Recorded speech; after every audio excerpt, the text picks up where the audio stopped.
Bismillahirrahmanirrahim. Assalamualaikum warahmatullahi wabarakatuh. Perkenalkan, nama saya Fatihatul Kamila dari kelas 2A dengan nomor NIM 21030200032. Baik, di sini saya akan mempresentasikan mengenai pengaruh pendidikan Islam terhadap pergaulan remaja di Kampung Sangiang Jaya, RT 02 RW 04. Di bab 1 ini terdapat latar belakang yang isinya, sebagai sebuah ideologi, Islam telah mengatur segala dorongan naluriah manusia, termasuk di dalamnya naluri mempertahankan keturunan atau gorizatun nau. Untuk memenuhi gorizatun nau, Islam telah memberikan aturan yang benar-benar sesuai fitrah manusia, memuaskan akal dan menenteramkan jiwa. Aturan-aturan pergaulan tersebut adalah: pertama, Islam telah memerintahkan kepada manusia baik pria maupun wanita untuk menundukkan pandangan. Dan yang kedua, Islam telah melarang wanita dan laki-laki yang bukan muhrim bersentuhan kulit. Yang ketiga, tidak diperbolehkan wanita dan laki-laki berdua-duaan dengan yang bukan muhrimnya. Dan yang keempat, larangan ikhtilat, yaitu campur baurnya antara lelaki dan perempuan yang bukan muhrimnya, baik dalam pertemuan resmi atau sekedar ngobrol bareng. Kalaupun terpaksa, Islam menyarankan untuk membuat hijab antara laki-laki dan perempuan. Baik, selanjutnya terdapat rumusan masalah. Rumusan masalah pertama ada bagaimana pengaruh pendidikan Islam terhadap tingkah laku remaja di Kampung Sangiang Jaya, RT 02 RW 04. Dan yang kedua ada faktor pendukung pengaplikasian nilai-nilai pergaulan dalam kehidupan para remaja di Kampung Sangiang Jaya, RT 02 RW 04. Selanjutnya ada bab 2, tinjauan pustaka. Pengertian pendidikan.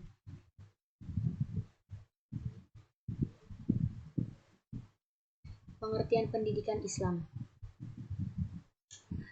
Pendidikan agama Islam bertujuan meningkatkan keimanan, pemahaman, penghayatan, dan pengalaman peserta didik tentang agama Islam, sehingga menjadi manusia muslim yang beriman dan bertakwa kepada Allah serta berakhlak mulia dan dalam kehidupan pribadi, bermasyarakat, berbangsa, dan bernegara.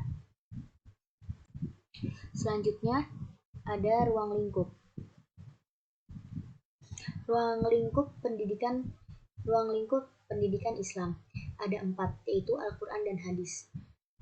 Yang pertama Al-Quran dan Hadis, yang kedua akidah, yang ketiga akhlak, dan yang keempat fikih. Untuk pengertian yang pertama, Al-Quran dan Hadis.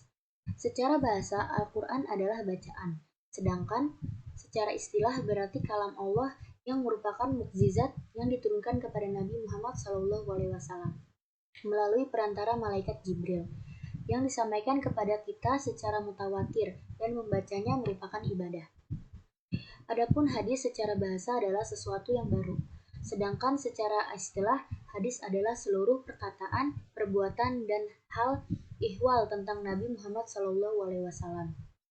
Yang termasuk hal ihwal dalam definisi di atas adalah segala sesuatu yang diriwayatkan dari Nabi.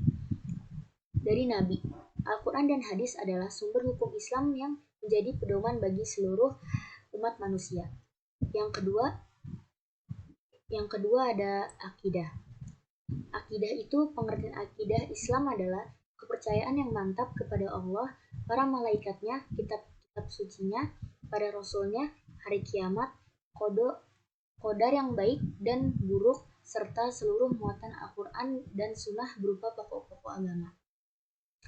Dan yang ketiga ada akhlak. Akhlak itu kepercayaan. Akhlak itu ilmu yang menentukan batas antara baik dan buruk, terpuji dan tercela, tentang perkataan dan perbuatan manusia lahir dan batin. Setelah itu yang terakhir ada fikih. Kata fikih secara etimologis, paham yang mendalam. Secara definitif, fikih berarti ilmu tentang hukum-hukum syar'i yang bersifat amaliyah yang digali dan ditemukan dari dalil-dalil terfasih.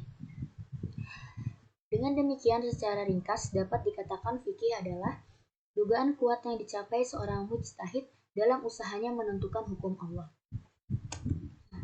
Selanjutnya ada pengertian akhlak.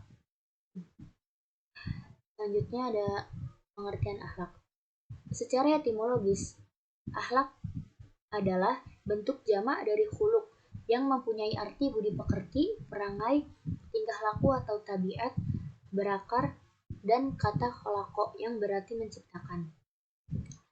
Seakar dengan kata kholik atau pencipta, makhluk yang diciptakan, dan kholak penciptaan.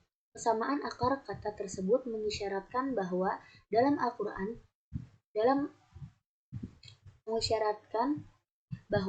dalam akhlak tercakup pengertian terciptanya keterpaduan antara kehendak kholik dengan perilaku makhluk.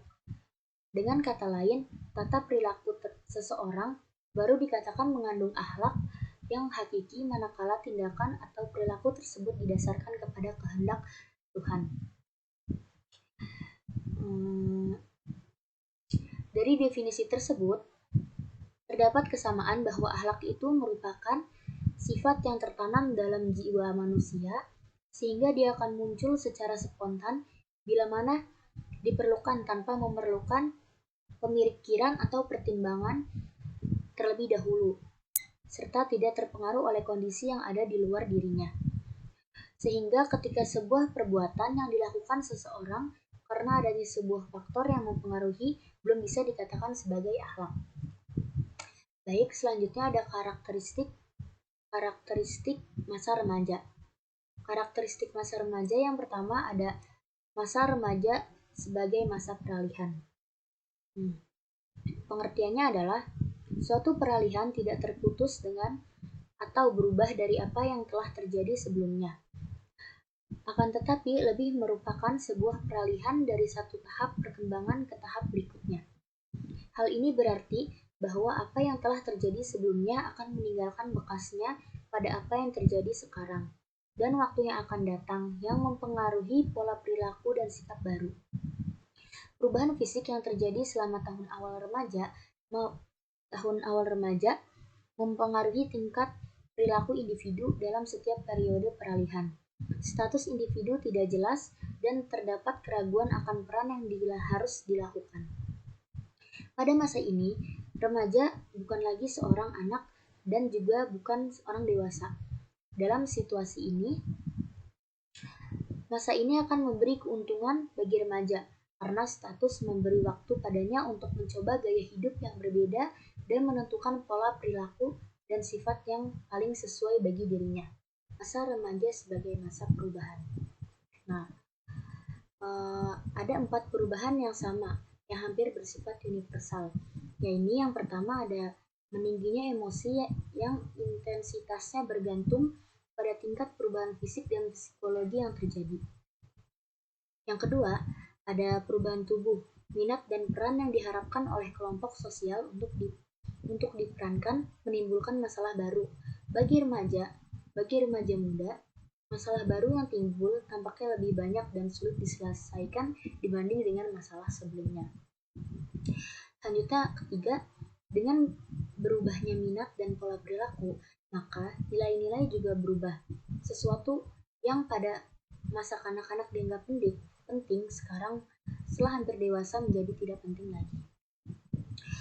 Terakhir, yang keempat, sebagian besar remaja bersifat ambivalen terhadap setiap perubahan. Mereka menginginkan dan menuntut kebebasan tetap. Mereka sering takut bertanggung jawab dan akibatnya meragukan kemampuan mereka untuk mengatasi tanggung jawab tersebut. Yang ketiga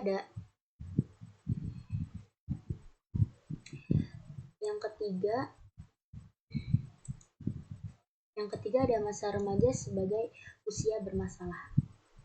Setiap periode mempunyai masalah sendiri-sendiri, akan tetapi masalah remaja sering menjadi masalah yang sulit diatasi baik oleh anak laki-laki maupun anak perempuan. Terdapat 2 alasan bagi kehidupan tersebut. Pertama, sepanjang masa kanak-kanak, masalah anak-anak sebagian besar diselesaikan oleh orang tua dan guru-guru, sehingga kebanyakan remaja tidak berpengalaman dan dalam mengatasi masalah. Kedua, karena para remaja merasa diri mandiri, sehingga Mereka ingin mengatasi masalahnya sendiri, menolak untuk dibantu oleh orang tua dan guru.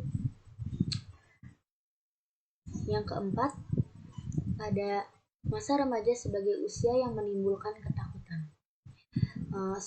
Stereotip cukup dikenal juga mempengaruhi konsep diri dan sikap remaja terhadap dirinya sendiri.